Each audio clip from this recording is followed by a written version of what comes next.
पे ध्यान दें, डेप्थ ऑफ रेक्टल कैथेटर, जिसमें हम लोग बता चुके हैं एडल्ट, और एडल्ट की बात करें तो 3 से लेकर के 4 इंच।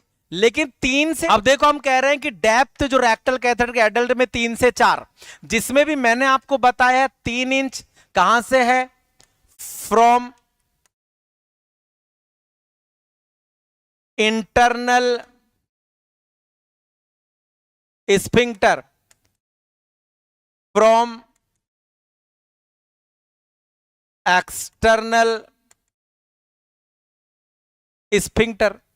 भाई आप ध्यान दो, एग्जामिनर ये भी कह सकता है कि what is the depth of rectal catheter when the external sphincter से हम लोग कैथेटर को डाल रहे हैं, तो आपकी 4 इंच होगी। कह रहे हैं इंटरनल स्फिंक्टर से डाल रहे हैं तो 3 इंच होगी, और रेंज पूछे तो 3 से 4 होगी। और कुछ नहीं लिखा, ना इंटरनल ना एक्सटर्नल, तो जाएगा तो एक्सटर्नल से ही ना, तो पहली प्रायोरिटी फिर क्या दोगे, 4 इंच दोगे। ऐसा नहीं आए तो सेंटीमीटर में आप बता सकते हैं 7.5 से लेकर के 10 सेंटीमीटर। या एग्जामिनर ये भी कह सकता है कि व्हाट इज मैक्सिमम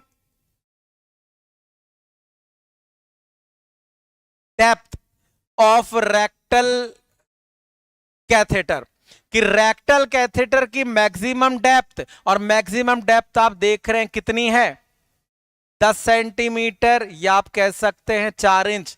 प्रश्न ऐसे भी पूछा जाता है।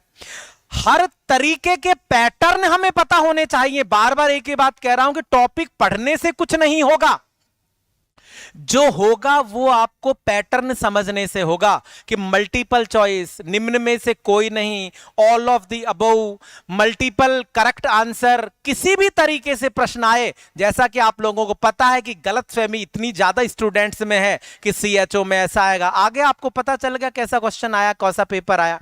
तो इसका मतलब है तैयारी तो हमारी अव्वल दर्जे की होनी चाहिए, तभी तो हम अपने मुकाम को हासिल कर पाएंगे।